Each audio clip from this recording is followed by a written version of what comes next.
سے عرب کنٹری سے مجھے یہ کویسچن آیا تھا. وہ کہتی ہیں ہماری مسجد میں کچھ لوگ قرآن زمین پر رکھ دیتے ہیں, ہم منع کرتے ہیں تو وہ کہتے ہیں کہ کہاں لکھا ہے یہ بتاؤ. پھر وہ ایک مخصوص ملک کی مثال دیتے ہیں, میں چاہتا نہیں ہوں کہ میں اس کو مقدس جگہ کا ذکر کروں, لیکن آپ سمجھ جائیں گے. وہ کہتے ہیں وہاں پر بھی تو دیکھیں نا, وہ پاؤں پہ رکھ کے قرآن پڑھ رہے ہوتے ہیں, تو ہم کریں تو کیا حرج ہے, کیا حکم شرع ہوگا. دیکھیں اچھی طرح یاد رکھیں کہ بعض بے ادبیاں ایسی ہیں کہ ان کا بے ادبی ہونا قرآن یا حدیث سے براہ راست ثابت نہیں ہوگا. تو یہ کہاں لکھا ہے کہ اگر قرآن حدیث سے براہ راست ثابت نہ ہو تو آپ ہر چیز کو ادب میں داخل کر لیں اور جائز ہو جائے گا. اس کا پھر دوسرا معیار یہ ہوتا ہے کہ اگر آپ کے عرف میں کسی چیز کو برا اور بے ادبی سمجھا جاتا ہے تو پھر اس کو آپ نہیں کریں گے. میں ایک مثال دیتا ہوں, نبی کریم صلی اللہ علیہ وسلم نے نالین پاک میں نماز پڑھی, صحابہ نے پڑھی ہے, بلکہ ایک روایت میں ہے کہ سرکار نے کسی وجہ سے حالت رکوع میں نالین اتار دی, صحابہ نے حالت نماز میں اتار دی. لیکن کیا آج آپ نالین پہن کر مسجد میں آ سکتے ہیں؟ اگر ہمارے یہ بھائی میرا یہ بات سن رہے ہیں تو جو یہ منع کر رہے ہیں کہاں لکھا ہے, انہیں کہیں چلو میں تو لکھا ہوا دکھا دیتا ہوں, تم اس کے خلاف کر کے بتاؤ.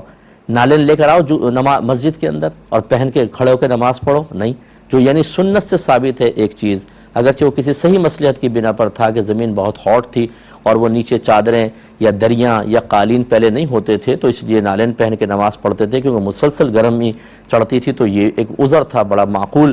لیکن بہرحال ثابت تو ہے نبی کریم, کیوں نہیں کرتے پھر آپ؟ تو اب یہ کہنا کہاں لکھا ہے, چلو لکھا ہے تو وہ کر کے بتاؤ. تو اس لیے یاد رکھیں دوسرا ہوتا ہے عرف. اگر آپ کے عرف میں, اب جیسے ہمارے عرف میں مسجد میں جوتی لے کر آنا بہت بڑی بے ادبی سمجھا جاتا ہے, دکھائیے کہاں لکھا ہے کہ مسجد میں جوتی لانا منع ہے, دکھائیے قرآن یہ میں حدیث میں. بلکہ میں نے تو ابھی بتا دیا, خود نبی کریم نالین پہن کے مسجد میں آتے تھے, صحابہ کرام بھی آتے تھے, اب کیا حکم شرع ہوگا. اس لیے اس قسم کی بحثیں کرنا کہ جی دکھاؤ کہاں لکھا ہے, یہ وہ لوگ ہوتے ہیں جو ادب اختیار نہیں کرنا چاہتے اور اس طرح کی باتیں کر کے سامنے والے کو الجھاتے ہیں. یہ بالکل بے ادبی ہے. قرآن اللہ کا کلام ہے, اسے زمین پہ رکھنا, اس کو پیروں پہ رکھ کے پڑھنا بہت بڑی بے ادبی ہے.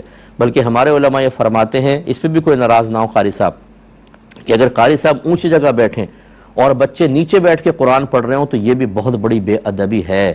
ان قاری صاحب کو زمین پر بیٹھنا ہوگا. اگر بچے نیچے بیٹھے ہوئے تو زمین پہ بیٹھنا ہوگا, اوپر بیٹھ کے پڑھیں گے تو قرآن نیچے آپ اوپر, یہ بہت بڑی بے ادبی. ہم اہل سنت کا مذہب جو ہے وہ بہت ہی پیارا اور با ادب مذہب ہے. ہم اللہ کی بھی تعظیم کرتے ہیں, رسول کی, صحابہ کرام کی, اہل بیت اطہار کی, قرآن پاک کی, مساجد کی, ماں باپ کی تعظیم کرتے ہیں. تو اس لیے اب ماں باپ کو زمین پہ لٹا کر آپ سامنے کھڑے ہو جائیں, اپنے پیر ان کے منہ کے پاس کر لیں, یہ صحیح ہوگا بتائیے؟ آپ کہیں گے نہیں ہوگا. اور کوئی کہے کہ اچھا کہاں لکھا ہے بتاؤ, میں تو اپنے ماں باپ کو زمین پہ لٹا کے ان کے منہ کے پاس اپنے پاؤں رکھوں گا, دکھائیے قرآن و حدیث میں کہاں ہے. تو یہ اس طرح کی بیکار بحثیں, ان سے بالکل بحث نہ کریں.